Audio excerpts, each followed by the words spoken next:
Good evening, everyone. My name is Megha, and I am currently pursuing my graduation from Mata Sundari College for Women.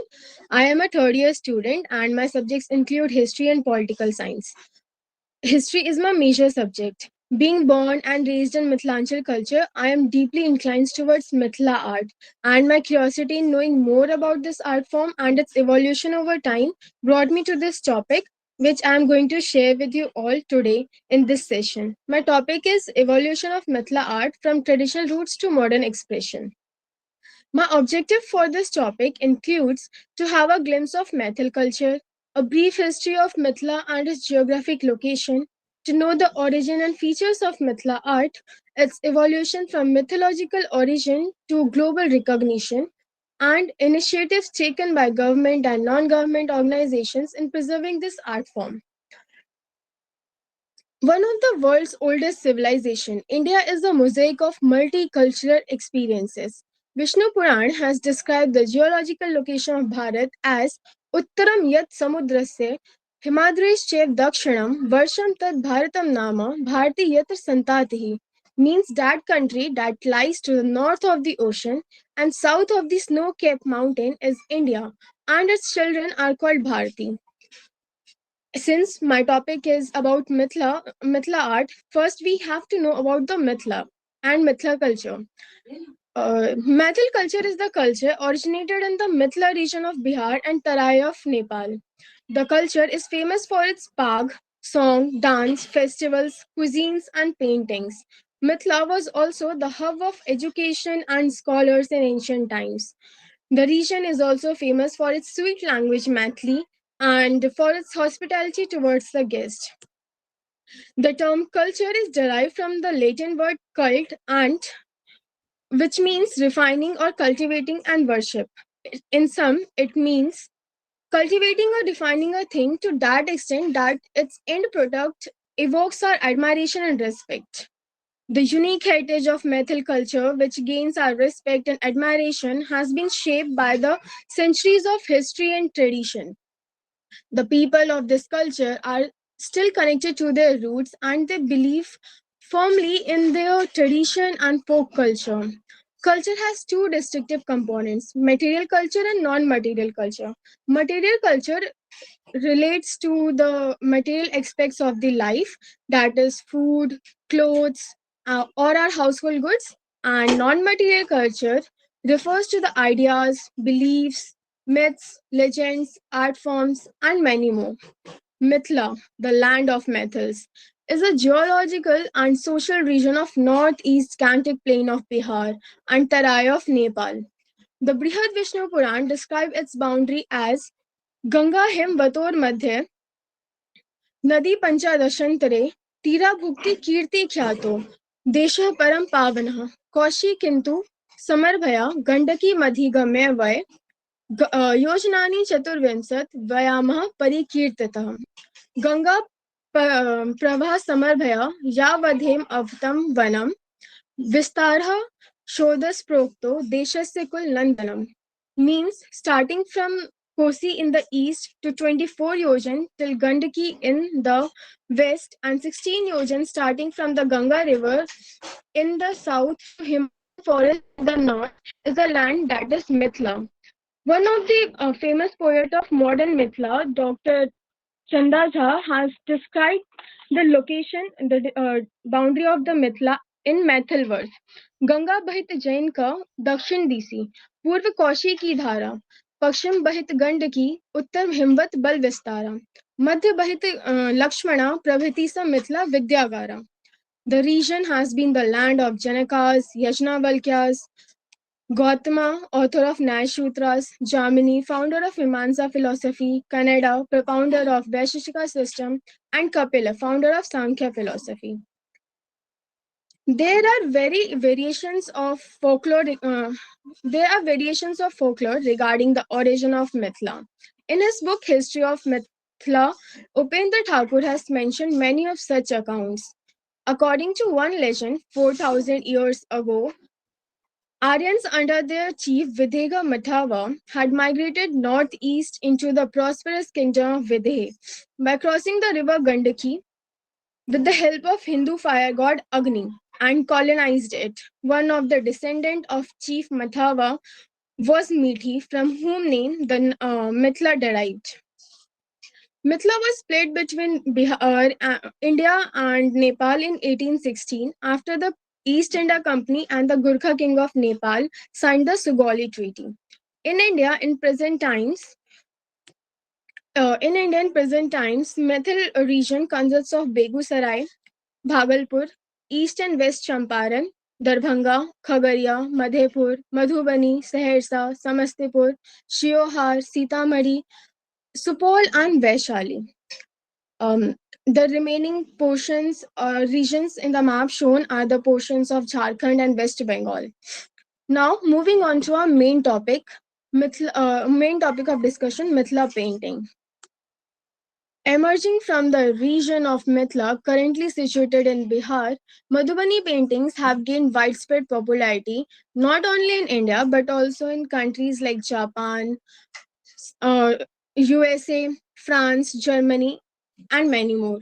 Rooted in the ancient history of Mithila, Madhubani paintings are believed to trace back to the time of Ramayana, approx 2500 years ago. ऐसा माना जाता है कि जो king जनक थे उन्होंने अपनी daughter की शादी के हर एक रिचुअल्स को रिकॉर्ड करने के लिए कहा था and he commission the art so जो इसकी थी किंगडम की विमेन थी उन्होंने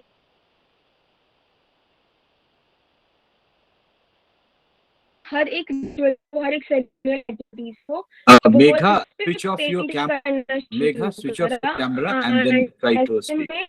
मतलब पेंटिंग की बिगनिंग स्टार्ट हुई और तब से लेके अभी तक मिथिला पेंटिंग जो है वो कंटिन्यूअसली कोई भी ओकेजन हो या किसी की शादी हो या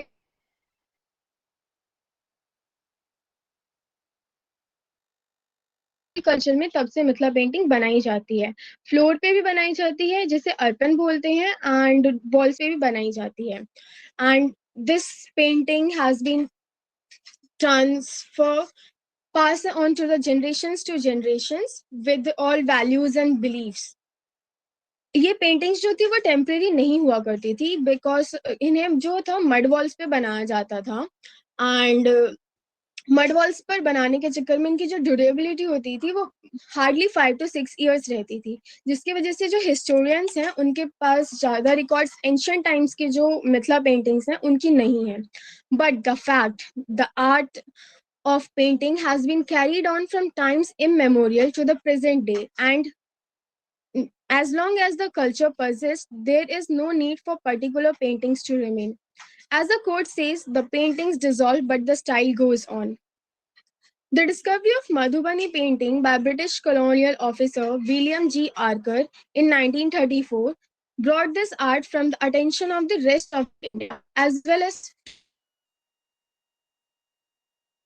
pictures in black and white and published an article in 1949 titling Mathil paintings in the Indian art journal Marg.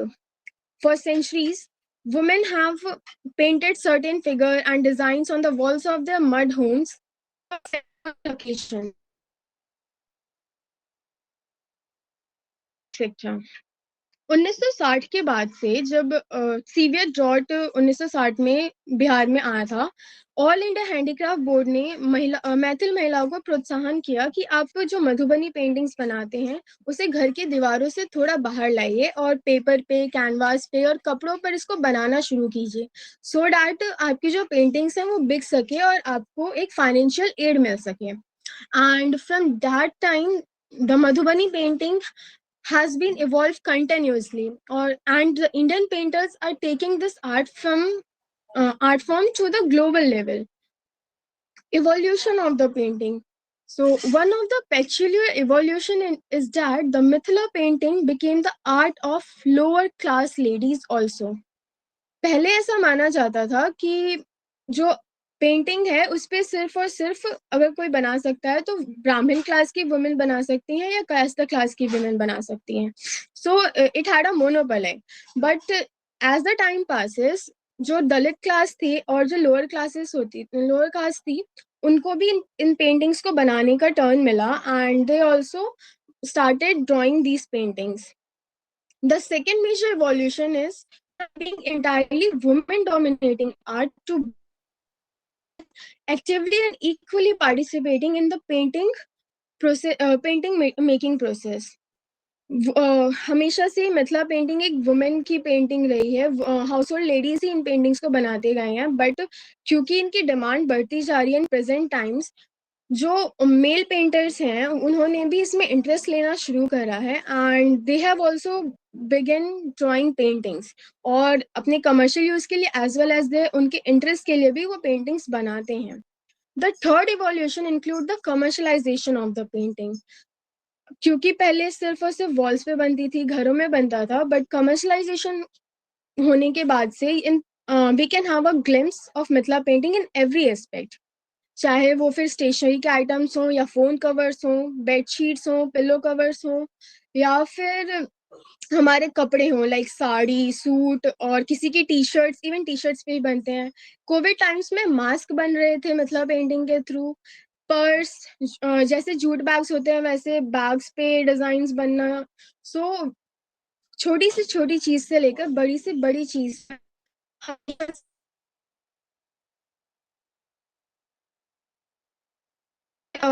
जब से मतलब पेंटिंग में जो थीम है वो काफी उसका कॉम्प्लेक्स है एंड लाइक उसमें विविड कलर्स हैं, वाइब्रेंट कलर्स हैं, ज्योमेट्रिक स्टाइल्स है, हिंदू मैथोलॉजी का डिपिक्शन है, नेचर की डिपिक्शन है, और एवरीडे लाइफ सीन से लेकर जो ग्लोबल और लोकल कंसर्न होते हैं उसे भी डिपिक्ट किया जाता है. Now, symbols in Mithila painting. So, the bamboo lotus represent diagrams of sexual organs. Parrot symbolizes the lovebird. Turtle diagramize the lovers' union. Fishes are the emblems of fertility. The sun and the moon symbolizes the life of giving qualities. Now, I'll discuss some of the paintings with you all. The first painting is Tantric style painting and Ahilya उद्धार. सो तांत्रिक style paintings जो होती हैं उसमें mythological characters को या फिर Hindu God and goddesses को डिपिक्ट किया जाता है विद अ नरेटिव स्टोरी. तो इसमें अहिल्या उद्धार दिखाया जा रहा है. तो ऐसा माना जाता है कि जो देवी अहिल्या थी वो गौतम ऋषि की वाइफ थी और वो काफी ज्यादा इंटेलिजेंट थी, ब्यूटीफुल थी. एक दिन डॉन के टाइम पे जब गौतम ऋषि ने इंद्र को अपनी कुटिया से निकलते हुए देखा तो वो काफी गुस्सा हो गए एंड उन्होंने अपनी वाइफ और इंद्र दोनों को ही श्राप दे दिया था. श्राप के चक्कर में जो अहिल्या थी वो पत्थर बन गई. And later after several years जब राम, लक्ष्मण, विश्वामित्र के साथ जनकपुर जा रहे थे सीता की स्वयंवर के लिए, तो और विश्वामित्र से पूरी हिस्ट्री जानने के बाद अपने पैर के अंगूठे से अहिल्या को टच करा एंड उन्हें श्राप से मुक्ति दिलाई. सो इस ये पेंटिंग ये डिपिक्ट कर रहा है. And in present times Ahilya स्थान जो है वो दरभंगा का एक मेन टूरिस्ट स्पॉट है और एक तीर्थ स्थल भी है. Then the next painting is about kohbar style of Mithila art. So kohbar जो होते हैं वो न्यूली वेड कपल्स के रूम में बनाया जाता है to protect them from evil eye. 6 symmetrical circles हैं इसमें, मेडेलियंस हैं जो कि सेंटर में जो सर्कल है उसको कवर कर रहा है. एंड जो ये 4 इंटरसाइजेस हैं वहाँ पे 4 नैना जोगिन हैं, ladies with yellow and red colour sari, और उनका एक आई अनकवर्ड है. एंड इट मीन्स कि वो जो है वो वेडिंग को मिसफॉर्च्यून से प्रोटेक्ट कर रही हैं. जो इसमें लाइट ब्लू कलर है वो सिग्निफाई करता है ऑस्पिशियस लाइफ.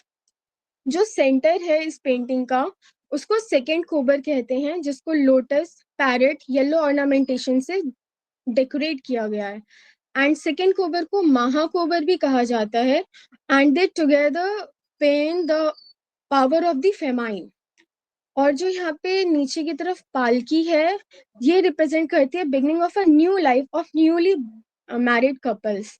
एंड यहाँ पे जो कदम का पेड़ है ये कृष्ण भगवान का फेवरेट है. एंड इसमें जो बर्ड का जोड़ा है वो ये सिग्निफाई कर रहा है कि कदम के पेड़ पर बैठ के हम अपने लव को, यानी कि कृष्ण जो लव को रिप्रेजेंट करते हैं, तो वो हमें ब्लेसिंग्स दे रहे हैं. जो अर्धनारीश्वर की यहाँ पे पेंट पार्ट है, उसमें ये दिखा रहे हैं कि जो मेल और फीमेल काउंटर पार्ट्स हैं वो एक दूसरे को कंप्लीट करते हैं, and after wedding they are one. उनकी लाइक बॉडी तो अलग है बट सोल एक है। And here in the left side यहाँ पे मैंगो के पेड़ के नीचे कुछ मैंगो के पेड़ के नीचे गाना बजाया जा रहा है। सो इट्स में कि सेलिब्रेशन हो रही है आपके, और आपके लिए ब्लेसिंग्स की जा रही है कि आपकी जो लाइफ है, न्यूली मैरिड लाइफ है, वो अच्छे से जाए। जो थर्ड पेंटिंग है वो डिपिक्ट कर रही है कि कहार्स जो हैं वो दुल्हन को अपने पेरेंट्स के घर से उसके हस्बैंड के घर तक लेकर जा रही हैं। और ताकि उसके जो न्यू लाइफ है वो स्टार्ट हो सके। फोर्थ पेंटिंग जो है वो कृष्ण की बाल लीला को दिखाया जा रहा है कि कृष्ण पेड़ पर चढ़कर कैसे गोपियों के मटके से माखन चुराया करते थे और उनको कैसे परेशान किया करते थे, उनके मटके फोड़ दिया करते थे। Then the fifth painting is about the Raas Leela जो कि निधिवन में हुआ था, कृष्ण ने सभी गोपियों के साथ किया था। सो ये वो डिपिक्ट कर रही है। And fifth painting is about Ardhanarishvara. तो मिथिला पेंटिंग में अर्धनारीश्वर को सिंबल एक तो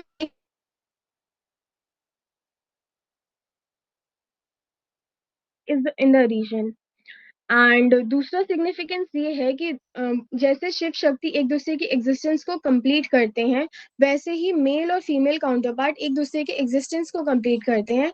दे are incomplete without each other. The seventh painting and the eighth painting is about the COVID times.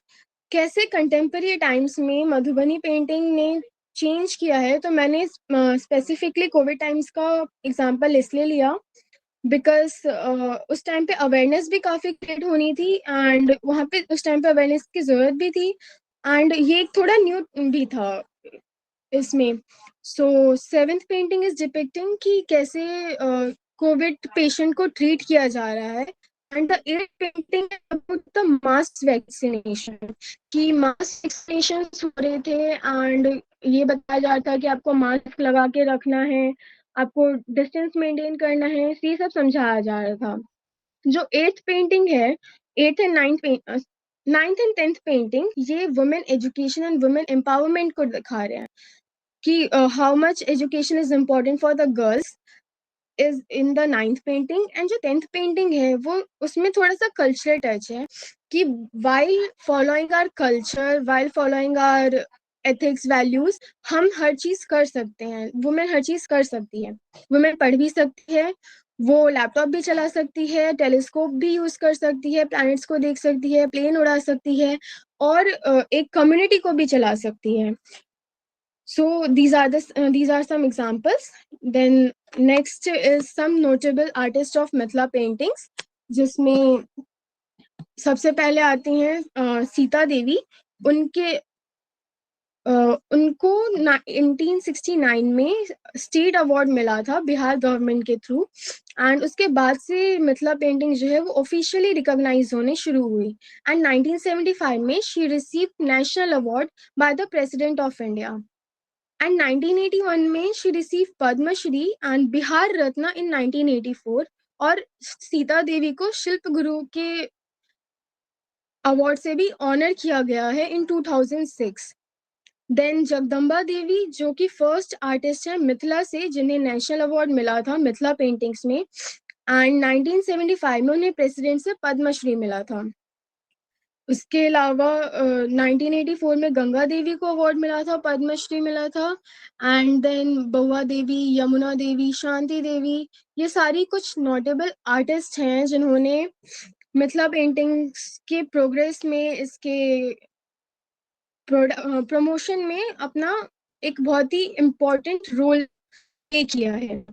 And जो दो स्टेट्स हैं, रंती एंड जितवारपुर, जो कि बिहार में ही है, मधुबनी डिस्ट्रिक्ट के पास, ये दोनों स्टेट काफी ज्यादा उभर कर आई है मिथिला पेंटिंग को प्रमोट करने में all over the world. Then comes up the initiatives taken by government, non-government organizations and international agencies. तो जो गवर्नमेंट ने इन इनिशिएटिव्स लिए हैं उसमें है उन्होंने कल्चर सेंटर इनॉग्रेट करा है, जैसे मधुबनी आर्ट इंस्टीट्यूट इन बिहार। फाइनेंशियल एड देते हैं वो सारे आर्टिस्ट को, या फिर और उन आर्टिस्ट को भी जिनकी जो पेंटिंग्स हैं वो वर्ल्ड में या किसी स्टेट में या किसी कंट्री में सर्कुलेट हो रही हैं, काफ़ी प्रमोट हो रही हैं। देन उन्होंने ट्रेनिंग सेंटर्स खोले हुए हैं, training workshops like national institute of Madhubani art and culture. फिर डॉक्यूमेंटेशन एफर्ट्स उन्होंने गवर्नमेंट कर रही है, like Madhubani painting documentation project, archive works of art. Then promotional activities वो करवाते हैं, जैसे मधुबनी महोत्सव एग्जिबिस्ट। इसमें पेंटिंग्स जस्ट लाइक जैसे कोई एग्जीबिशन होता है, पेंटिंग्स लगाए जाते हैं और पेंटर्स को बुलाया जाता है, उन्हें उनको सम्मानित किया जाता है, अवार्ड दिया जाता है। So the government is doing this. इसके अलावा जो मधुबनी डिस्ट्रिक्ट के एडमिनिस्ट्रेशंस हैं, उन्होंने रेलवे स्टेशन पे, एयरपोर्ट्स पे एंड जो ऑफिसेस ऑफिशियल वॉल्स पे ड्रॉ करवाना शुरू करा है मधुबनी पेंटिंग्स को। देन जो नॉन गवर्नमेंट ऑर्गेनाइजेशंस हैं like Mithila Ashmita, a social enterprise, इसे भी गवर्नमेंट की तरफ से काफी सपोर्ट मिला है and they are like continuously promoting and sharing the importance and significance of Mithila painting. इसके अलावा मिथिला कला विकास समिति, ग्राम विकास परिषद।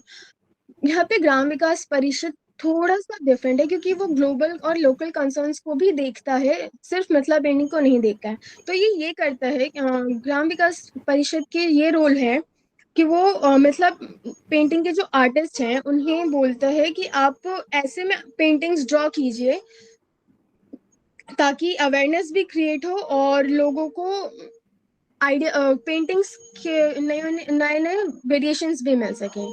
देन सेवा, self employed women's association of Madhubani, और कुछ इंटरनेशनल एजेंसीज हैं, जैसे एक हाशिगावा नाम के मधुबनी पेंटिंग लवर जापान के हैं, उन्होंने टोकामाची में मिथिला म्यूजियम बनवाया है। इसके अलावा the master craftsman association of Mithila ये फाउंड हुआ था अमेरिका में 1977 में। देन रे ओवेंस आर्ट फाउंडेशन और ऑक्सफॉर्म international. So these are the some initiatives taken by these agencies. And in conclusion, I would say an inescapable element of strangeness, the sense of a novel wonder, a mystery burning at the heart of life are some of the best art. And it is this strangeness, this incaredness, which above all the painting of Mithila transmits. Thank you, everyone. Thank you. Thank you so much, Megha. It was really a wonderful presentation from Mithila to Mithila art and how it got transformed with time. So it was really a well done presentation, Megha. Now we have some questions. Let's take them. The first question is that what are the social and political changes or what are the impacts of these social and political changes in India on the development of Mithila art? और अगर ऐसा कोई change है, so do you think that they are continuing in the same way over centuries? एक social change ये आया है Mithila painting के थ्रू इज कि पहले जो था, वुमेन अगर बनाती भी थी ये पेंटिंग्स को तो उन्हें अलाउड नहीं था बाहर जाना या कुछ अर्न करना, बट मिथिला पेंटिंग ने जो है उन्हें हेल्प किया है to earn something, to empower themselves. तो एक सोशल चेंज तो मुझे ये लगता है। एंड ऑफ कोर्स ऐसा कहते हैं कि हम कोई चीज़ जल्दी समझते हैं अगर वो हम देख कर करें तो, और पेंटिंग आर द वे जिसके थ्रू आप कोई चीज किसी को अवेयर करवा सकते हैं एंड वो समझ भी जाता है जल्दी। तो second change is this. And politically I guess politically impact जरूर पड़ता है मतलब पेंटिंग पे, आप किसी पर्टिकुलर उस पर्टिकुलर पार्टी को या समथिंग इम्पैक्ट करते हैं, या ग्लोबली भी देखें, ग्लोबल रिकॉग्निशन जब से मिथिला पेंटिंग को मिला है, so state government and even national government ये ट्राई करती है कि मिथिला रीजन पे और मिथिला पेंटिंग पे थोड़ा वो इम्पैक्ट डाले ताकि जो और इससे इकोनॉमिक फायदा भी हो जाता है एंड लाइक हाँ मतलब इकोनॉमिक इम्पैक्ट भी पड़ जाता है और जो पेंटिंग्स हैं उसको रिकॉग्निशन भी मिल जाती है। आई Oh, okay. Well answered, Megha. Now the second question is कि समय के चलते किस तरीके से वुमेन का जो रिप्रेजेंटेशन है, औरतों का जो रिप्रेजेंटेशन है मिथिला आर्ट में, वो इवॉल्व हुआ है from traditional times to the modern era. किस तरीके से ट्रेडिशनली वुमेन को रिप्रेजेंट किया जाता था मिथिला आर्ट में, और किस तरीके से अभी कॉन्टेम्प्ररी टाइम में वुमेन को रिप्रेजेंट किया जाता है बाय द कॉन्टेम्प्ररी आर्टिस्ट। ऐसा पहले ऑफ कोर्स वैदिक टाइम्स लेटर वैदिक टाइम्स में पर्दा सिस्टम था एंड इवन अभी भी मिथिला के रीजन्स में ऐसा होता है कि लेडीज को जल्दी घर से बाहर नहीं निकलने देते।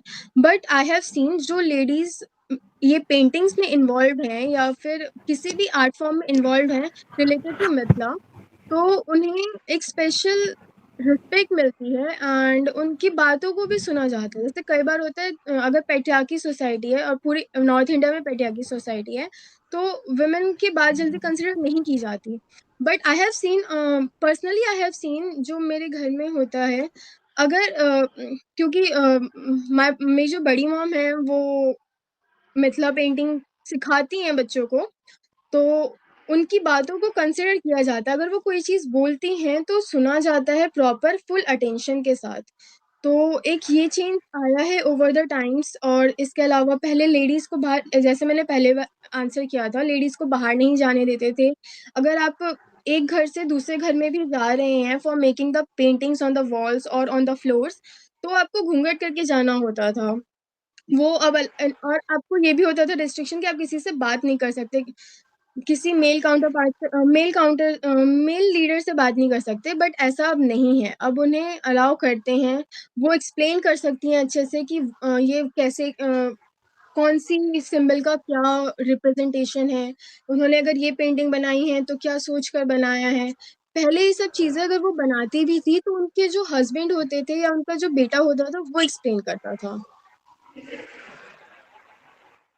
Okay.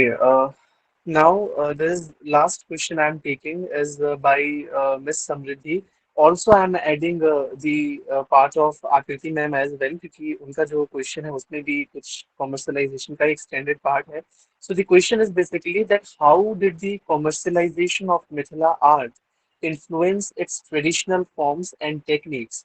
Also, Akriti ma'am is asking कि जब कोई भी पेंटिंग या किसी भी तरीके की आर्ट फॉर्म या कुछ भी कॉमर्शलाइज होता है, तो किस तरीके से वो जेंडर रिलेशंस को इन्फ्लुएंस करता है, जेंडर रिलेशंस में जो चेंजेस आते हैं उसको इन्फ्लुएंस करता है। फॉर एग्जाम्पल एम्ब्रॉयडरी का एक पार्ट है जरी वर्क।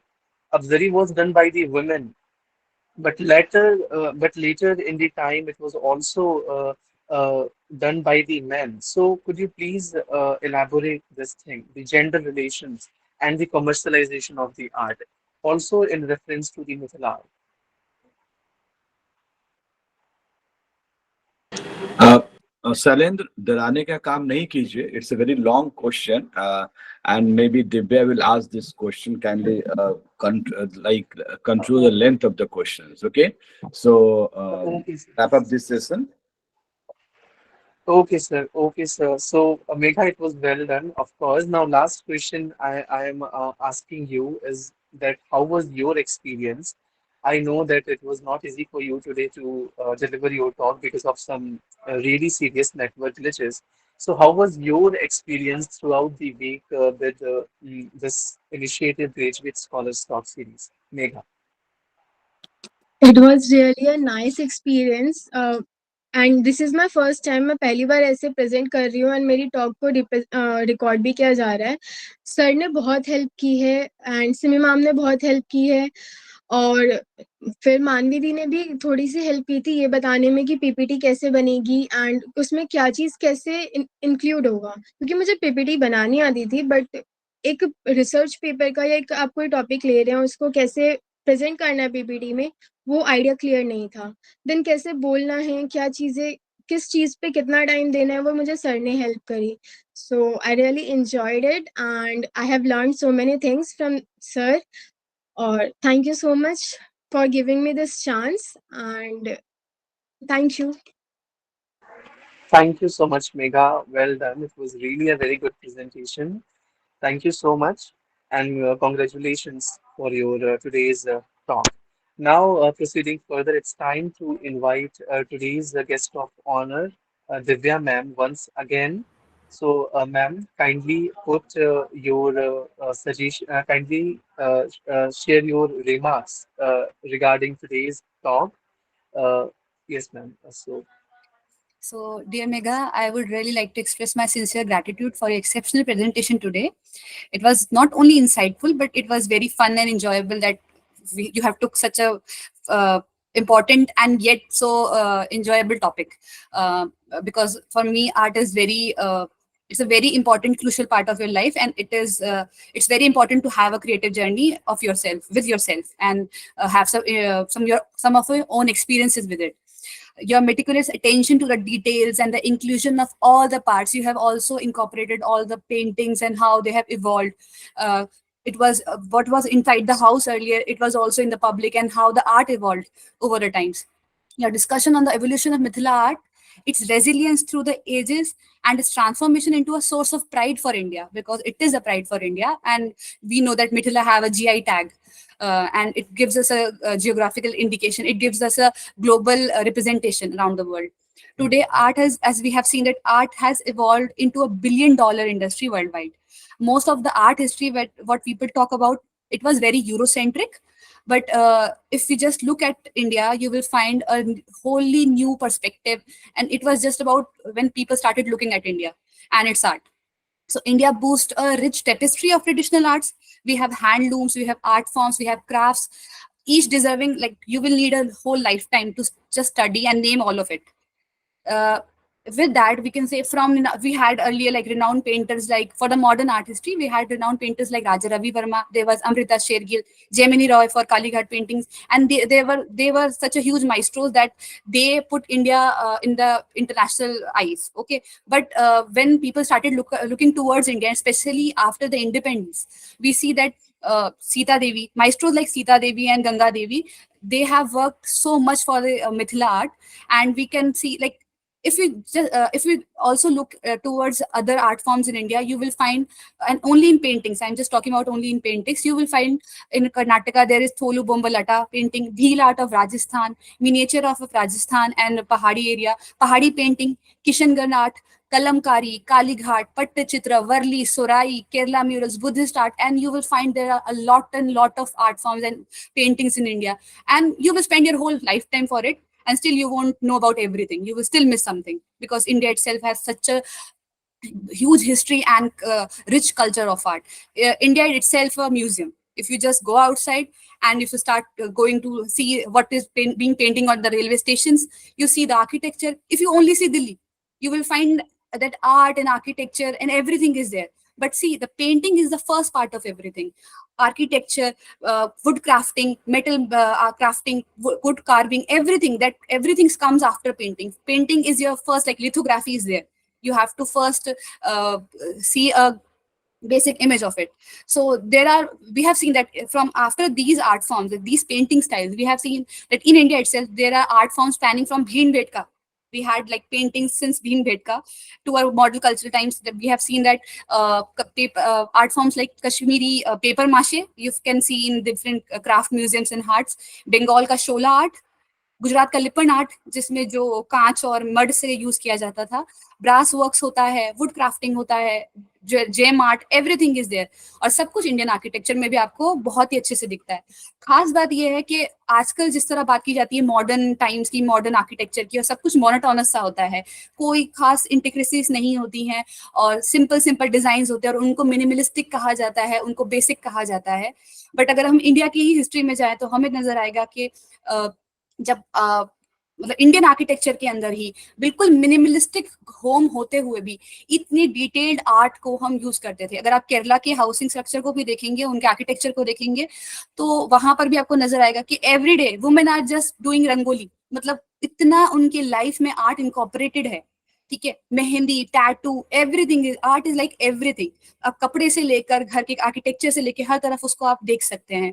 इंडिया इसलिए जो है दुनिया के लिए एक बहुत बड़ा म्यूजियम खुद ही है। फिर अगर आप इंडिया की तरफ देखिए, in art India is not confined to the wealthy. मतलब इनिशियली क्या होता था, जितने राजा रवि वर्मा को देख लीजिए, बाकी सब पेंटर्स को आप देख लीजिए, रॉयल कोर्ट्स में ही, ये रॉयल पेट्रोनेज की तरफ ही वो ज्यादा काम करते थे। आर्ट वहीं तक सीमित रह जाता था कई बार, और उसको ऐसा एलीट की तरह दिखाया जाता था कि this is something that is not attainable for a poor person.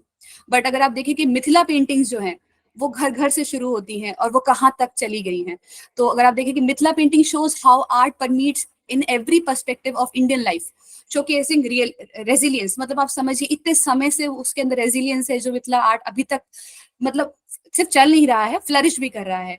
Creativity है, आप सोचिए। और सबसे खास बात कि अगर आज कोई भी बच्चा आप थेरेपी में देखें या फिर किसी की कॉग्निटिव थिंकिंग को, उसकी एजुकेशन को अच्छा करने के लिए आप इमेजेस का यूज करते हैं, आर्ट का, कलर्स का यूज करते हैं। तो कई बार आप कलर्स खरीदते हैं तो आप सोचते हैं कि इसमें केमिकल होगा या कुछ हो सकता है, या फिर सामान बड़ा मुश्किल है, महंगा है, ठीक है। हर कोई अमीर इंसान ही आर्ट कर सकता है, गरीब नहीं कर सकता। पर आपको पता चलेगा कि अगर आप सिर्फ इंडिया में ही जाके देखें तो गेरू, चावल का आटा, हल्दी, अमलतास के पत्ते, फूल, कुछ भी उठाकर अलग अलग रंगों को लाकर, जामुन को भी इस्तेमाल करके जो है ये सब कलर्स इन्होंने इस्तेमाल किया, सॉलिड कलर्स बनाए हैं। उसके बाद उनको मिक्स करके और वेरिएंट कलर्स बनते हैं, बट सारे सॉलिड कलर्स जो हैं इंडिया के ग्रास रूट लेवल्स तक आपको दिखते हैं, और लोगों ने उसको बनाया क्योंकि किसी पैसे ने उनको आर्ट तक पहुंचने से रोका नहीं, वो आराम से उसमें आगे बढ़ सके। फिर आप देखेंगे कि गेरू जैसे मतलब कितना इस्तेमाल होता है गेरू आज भी, और कितना सस्ता सा एक मटेरियल है, और बस उनके दिमाग में इतनी क्रिएटिविटी है जिससे वो इतना काम कर पाते हैं। फिर सिर्फ इतना कंट्रीब्यूशन नहीं है, इतना भी कंट्रीब्यूशन है कि आप देख सकते हैं कि through the drawings, arts and storytelling, what the people are teaching to their generation, they are teaching to generation their rich cultural heritage, they are talking about mythologies, folklores जो है चलते आ रहे हैं। तो आपने शायद रामायण पढ़ी ना हो, महाभारत पढ़ी ना हो, पर सिर्फ ऐसा नहीं कि रामायण का सीरियल ही आया उसके बाद ही लोगों को इतनी जानकारी हुई है। इन सब कहानियों के जरिए, इन सब ड्राइंग्स और पेंटिंग्स के जरिए हमसे पहले लोग कैसे थे, ह्यूमन एवोल्यूशन कैसे हुआ था, कैसे क्या एग्रीकल्चर सिस्टम चलता था, सब कुछ जो है आपको पेंटिंग के जरिए मिलता है। फिर आप देख सकते हैं कि स्टोरीज तो सब कुछ है इसके अंदर, और वो भी इतना डाइवर्स है कि राजस्थान की वेस्ट से लेकर आप मणिपुर तक जाएंगे तो कृष्ण लीला आपको पेंटिंग्स में सब जगह नजर आएगी। आपको जो है महाभारत और तीर्थंकर्स के बारे में या बुद्धिस्ट नॉलेज के बारे में, पेंटिंग्स के बारे में, हिस्ट्री के बारे में सब पता चलेगा। और जो अगर आप नोटिस करें पर्टिकुलर कॉमन मोटिव्स, जो डायग्राम्स या फिर जो प्रिंट्स होते हैं जो सब जगह मिलते हैं, उसमें जैसे मेघा ने पहले भी बताया कि उसमें पिकॉक है, ठीक है, पिकॉक रॉयल्टी और प्रॉस्पेरिटी को दिखाता है। फिश है, फिश जो है फर्टिलिटी को दिखाता है। द ट्री ऑफ लाइफ जो कदम का पेड़ है, ठीक है, वो दिखाता है कि आप एक इंडिविजुअल तो हैं पेड़ की तरह, लेकिन आपकी रूट्स कनेक्टेड हैं, आप इंटरडिपेंडेंट हैं अपने इन्वायरमेंट के ऊपर। तो और ये आपको सब पेंटिंग्स में दिखेगा, या आपको कलमकारी में भी ट्री ऑफ लाइफ दिखेगा, या आपको मधुबनी में भी दिखेगा, या आपको सब तरफ दिखेगा। इतना डिफरेंट टेक्निक्स होते हुए भी सेम स्टोरीज और सेम इतने सारी सिमिलैरिटीज आपको नजर आती है। Art hold a profound importance किसी भी ह्यूमन लाइफ में। बहुत ही बेसिक और कमाल एग्जांपल जब बात करता है Karl Marx theory of alienation की, and when he talks about 3 type of alienation, कि जब कैपिटलिज्म के अंदर एक व्यक्ति जो है धीरे धीरे दुनिया से एलिनेट होता है।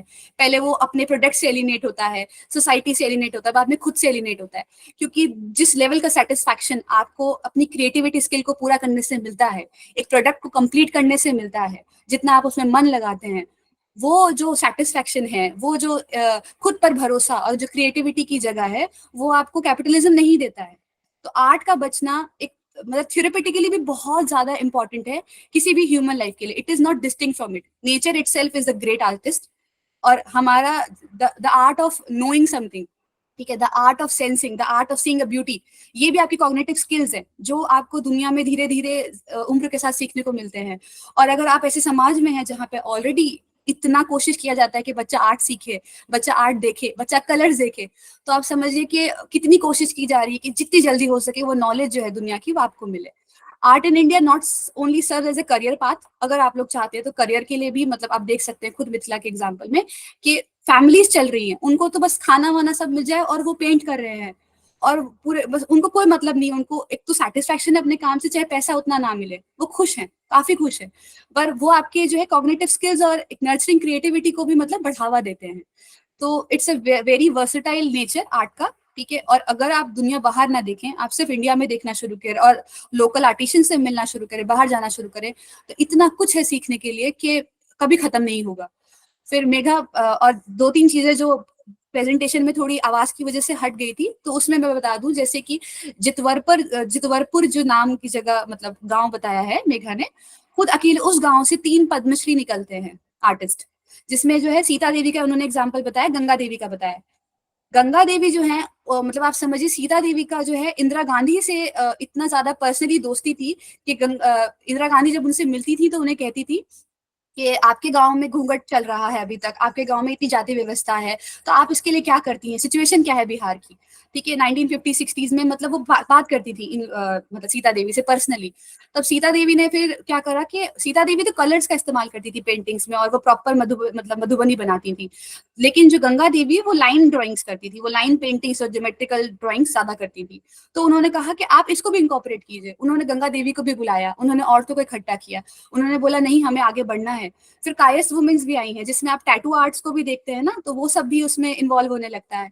इतना जो है मतलब ये कॉन्ट्रीब्यूशन है। अब समझिए कि सीता देवी ने अकेले भी जो है, अगर उनसे अगर एडमिनिस्ट्रेशन ने थोड़ी सी बात भी करी है, तो सीता देवी ने उसको कितना अपने हाथ में लिया उस मुद्दे को, और उन्होंने अपने पूरे गांव के लिए, अपनी पूरी कम्युनिटी के लिए इतना काम किया।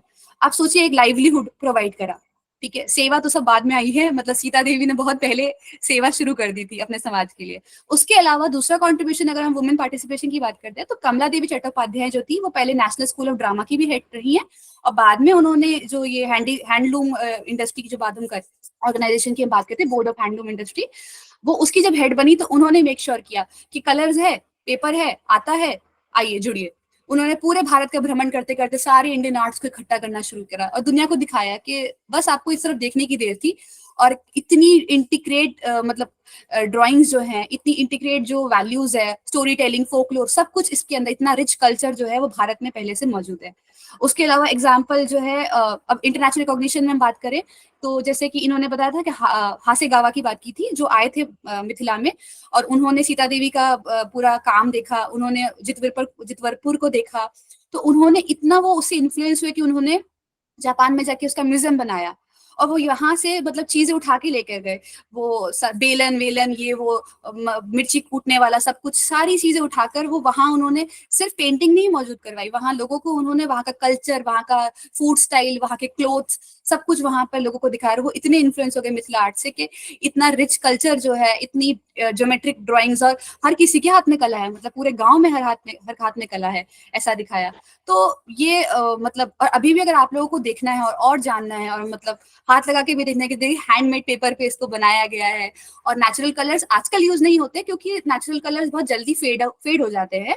अब फेविक्रिल खुद कंपनी वहां जाके गांव में लोगों से मिलके पूछते हैं आपका एग्जैक्ट कलर कौन सा है, आपको इंडिगो ब्लू चाहिए या आपको जो है अल्ट्रामरीन ब्लू चाहिए, वो पता करता है, और फिर वो सेम कलर जो है फेविक्रिल ने निकाले हैं, पोस्टल कलर्स निकाले हैं, ताकि उस गांव के लोग उसको यूज करें, और वो पेंटिंग्स फिर चलती हैं। पर पेपर हैंडमेड आता है, पहले वो पेपर पूना से आता था, फिर वो और जगह बनने लगा, और अब तो भागलपुरी सिल्क पे बनता है। पूरा इंडियन स्टेट उसमें, सारी इंडियन स्टेट्स उसमें इकट्ठी हो जाती हैं, सिर्फ इसलिए ताकि मिथिला आर्ट जो है और जो है बढ़ सके और नरिश हो सके। थोड़ा सा प्रॉब्लम जरूर है आर्टिशियंस का, जैसे कि सीता देवी के ग्रैंडसन ने अपने एक इंटरव्यू में बताया था कि कई बार वुमेन क्योंकि जा नहीं पाती हैं बार बार बेचने के लिए उसको उस मार्केट में, तो जो मीडिएटर्स होते हैं वो काफी हद तक पैसा जो है बीच में ले जाते हैं, ठीक है। तो अगर वो मीडिएटर्स की प्रॉब्लम सॉल्व हो, जैसे आजकल सोशल मीडिया भी आगे बढ़ रहा है, तो अगर सोशल मीडिया पे एजुकेशन और ये थोड़ा बढ़े और उनका पार्टिसिपेशन बढ़े, तो actually they can earn a lot from it. So Megha, तुमने बहुत ही अच्छा टॉपिक उठाया, और खुद तुम्हारा सबसे बड़ा कंट्रीब्यूशन तुम्हारी खुद की कम्युनिटी के लिए भी है कि तुमने पूरे स्टेट को यहाँ पर जो है शोकेस किया, मतलब उसके लिए रिप्रेजेंट किया। ये बहुत ही अच्छी बात है। अगर सब लोग सिर्फ अपनी स्टेट की तरफ भी देखना शुरू करें, तो उनका घर ही आर्ट से इतना भर जाएगा। फिर मेघा, मतलब presentation it was very compelling, और तुम्हारा कंट्रीब्यूशन तो कमेंडेबल है ही। मेरा हार्टफेल्ट जीएसटीएस को कंग्रेचुलेशंस है, और जो आप इतने सारे टॉपिक्स डाइवर्स लेकर आ रहे हो, और संडे भी इतना फन हो गया, मतलब मेरे लिए तो हो गया। उसके लिए I am really thankful. Thank you so much doctor Manish Kanwar और आपकी पूरी टीम जिन्होंने आज मुझे इनवाइट किया, मेघा को इतना अच्छा प्लेटफॉर्म दिया कि उसने हमें इतनी नॉलेज शेयर की। इतनी अच्छी बात है कि मेघा ने सारे पुराने आर्ट से लेकर जो घर तक थे उसमें सारे अवेयरनेस प्रोग्राम्स के जो आर्ट्स हैं उसको भी लेकर वो बाहर आए हैं। आप जितवरपुर के रेलवे स्टेशन चले जाइए, Divya, आपको वहां सब दिखेगा। about you, something about yourself. You are from which state and 10 what? years ago I made this Madhubani, ठीक है। और ये कृष्ण की है, कृष्ण और राधा की है। और जैसे आप देख सकते हैं तो ये मैं इसलिए लेकर आई क्योंकि ये स्टार्ट ऑफ पेंटिंग्स है कि इंडियन ट्रेडिशन आर्ट्स में अगर आपका इंटरेस्ट शुरू होता है तो बेस्ट जो तरीका है वो आप मधुबनी की तरफ से शुरुआत कर सकते हैं। जो आपके हाथ में डिटेलिंग आएगी, जो आपके कॉग्निटिव स्किल्स अच्छे होंगे, जो कलर नॉलेज आपको मिलेगा, धीरे धीरे फिर आपकी जर्नी स्टार्ट हो जाएगी। और मैं खुद भी एक इंस्टाग्राम पेज चलाती हूँ। मैं ज्यादा इसको अभी तक इतना मैंने मोनेटाइज अभी नहीं किया है क्योंकि it's like a therapy for me कि जब भी आपके पास कलर्स और आपके पास मटेरियल हो और थोड़ा सा भी पैसा हो तो आप, क्योंकि कोई भी आर्ट बिना मटेरियल के नहीं बनता, तो आप जो है अपने उस टाइम को उसमें इन्वॉल्व कर सकते हैं और you have a topic for discussion. फिर मैं आपको पूरा घर दिखाना शुरू कर दूंगी कि कितने सारे फॉर्म्स जो है उस पर मैं ध्यान दे रही हूँ। तो thank you so much everyone for inviting me, and I really appreciate all of you for coming today and supporting Megha as well कि इतनी अच्छी audience उसको मिली है आज। Thank you so much. Thank you, ma'am. Thank you so much. Thank you so much, ma'am, and thank you so much for sharing such a valuable and knowledgeable remarks with us. और हमारे साथ आज connect होने के लिए thank you so much. You are in yourself such a artistic person और बहुत कुछ आपने बताया और हमने काफी चीजें सीखी and I am sure Megha ने भी काफी सारे पॉइंट्स जॉट डाउन किए होंगे आपके रिमार्क्स से। So thank you so much for connecting with us today. Now it's time to invite to be speaker for next Sunday, Mr. Utkarsh, and he will be speaking on the topic around Himalayas. So, Mr. Utkarsh, you could present your upcoming objectives. Hello, am I audible to all? Okay. Yes, you are audible. Okay, thank you. सबसे पहले तो गुरु पर्व की हार्दिक शुभकामनाएं सभी शिक्षकों को जो यहाँ उपस्थित हैं, Divya ma'am, Manish sir. So I would like to introduce myself. So good evening everyone. Myself Utkarsh Kapoor and I have completed my BA Honours Geography degree from University of Delhi this year. I would like to introduce myself as a person who finds solace, inspiration and joy in the rugged beauty of mountainous landscapes. I not only have deep respect for mountains, but I also have a desire to protect them. My objective for the talks will be to make people understand that how fragile the Himalayan ecosystem and why do we need to protect it at all cost, to make people aware of the rapid melting of glaciers and how it's threatening the life of millions of people living down streams. Apart from the geographical significance of the Himalayas are deeply intertwined with the cultural and spiritual practices of regions, inhabitants, including indigenous communities and followers of various religions such as Hinduism, Jainism, and Buddhism. Also, the Himalayas are global assets. That means it not only protect the Also, the Himalayas are a global asset impacting weather patterns, biodiversity, and water resources far beyond their immediate region. Protecting them contributes to the global environment stability and sustainable development goals. Also, I would like to share something else. In the past 2 years, I have visited Himalayas 6 times. And each time when I visited Himalaya, I learned something new. So I will be speaking things about my experiences apart from my academic knowledge. Thank you all. I am hoping to see you all next Sunday. Thank you. Thank you, Utkarsh, and we're looking forward for your session. Now it is the time to wrap up the session. So thank you so much, everybody, for connecting with us today. And for giving vote of thanks, I would like to invite Mr. Chandan Jha. Sailendra, give me 1 minute. Could you invite Sure. 2 of the faculty members, Madhvi Jha and Simi ma'am? So for the quick remarks. So firstly, Simi ma'am, and after that, Madhvi. Manish ji, good evening. Good evening to everybody. And it is a very, very important day for me. Well, I always say teachers are learners also. So today, my student Megha, when she presented, I learned so much, and I learned from Divya ma'am when she was explaining. Brilliant explanation, Divya ji. It was very, very heartening to know you had such a wonderful knowledge. And Megha explained her painting so well. I have also learned from you, Megha, and I'm very, very happy to say that you are my student. Okay, thank you so much. God bless you, bache. Dr. Madhvi. Good evening, sir. Good evening, everyone. Megha, it was really a very good presentation. And Thank you. I also like the remarks by Divya ma'am. She's a true artist and she presented her art here very well. I'm from Madhubani. I can understand the feeling of presenting Madhubani art.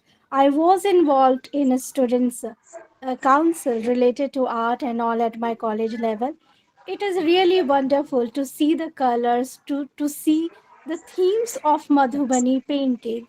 And because I'm from history, so I can see that this, especially Madhubani art forms, and if you speak to the artist, local artist, they present the history of it. And Madhubani painting history itself, it's very, very rich. And it's very, very like, I would say that it really gives you the history of the masses. That is the beauty of the Madhubani painting.